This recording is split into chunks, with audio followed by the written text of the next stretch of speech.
This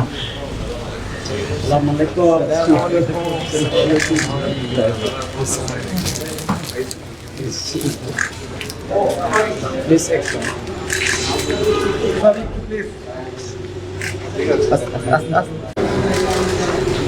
This is your name. This is not if you something lost the direction. Assalamualaikum. Welcome. Assalamualaikum. How are you, brother? Yes.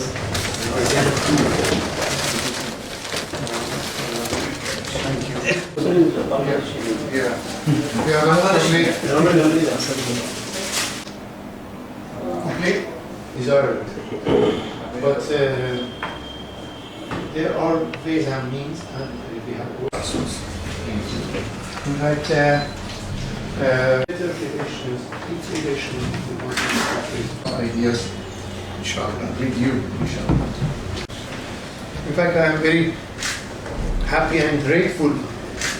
আপনারা ইতিমধ্যেই অবগত হয়েছেন ambassador of the Islamic Republic of Iran His Excellency Mister Mansour চারভুসি বাংলাদেশ জামাত ইসলামী আমির doctor Shafiqur রহমানের সাথে এক সৌজন্য সাক্ষাৎকারে মিলিত হন।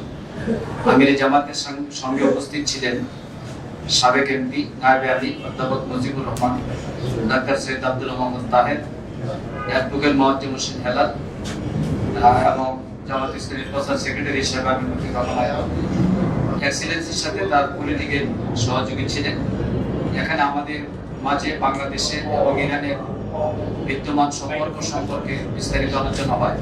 এখন এই আলোচনার উপর সংক্ষিপ্ত ব্রিফ পেশ করবেন বাংলাদেশ জামাত ইসলামীর সম্মানিত নায়েবে আলী সাবেক এমপি ডাক্তার সৈয়দ আব্দুল রহমান। বিসমিল্লাহির রহমানির রহিম। নাহমাদুহু ওয়া নুসাল্লি আলা রাসূলিল্লাহ। সম্মানিত সাংবাদিকবৃন্দ, আপনারা ইতিমধ্যেই অবহিত হয়েছেন ইরানের মাননীয় রাষ্ট্রদূত আমাদের মাননীয় আমির সাথে সাক্ষাৎ করতে এসেছেন এবং দীর্ঘ 13.5 বছর পরে আমরা যে নতুন করে অফিস করছি, আমাদের অফিসও ভিজিট করতে এসেছিলেন।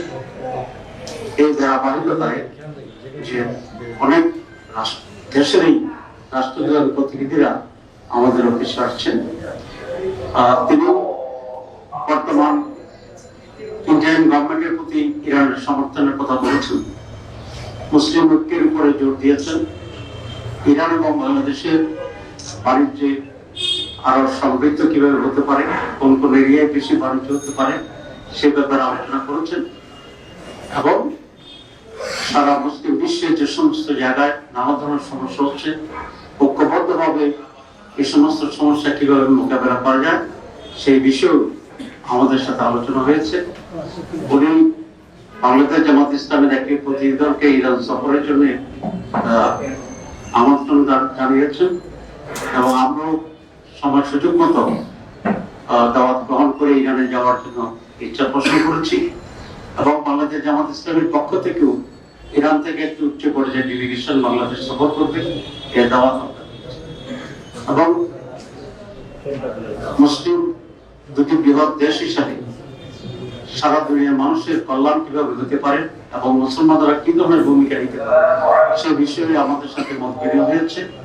আমরা এই সকল বিষয়ে ঐকমত্য পোষণ করছি এবং আগামীতে দুই দেশের সম্পর্ক এবং বাংলাদেশ জামাত ইসলামী এবং ইরানের জনগণের ভিতরে সম্পর্ক আরো বৃদ্ধি হবে এবং সেই হিসাবে আমরা নানা উদ্যোগ গ্রহণ করবো এবং উদ্যোগ গ্রহণের কথা চিন্তা করছি। আজকে আলোচনা মূলত এই সমস্ত মৌলিক বিষয়ের ভিতরে সীমাবদ্ধ ছিল। আপনাদের সকলকে ধন্যবাদ।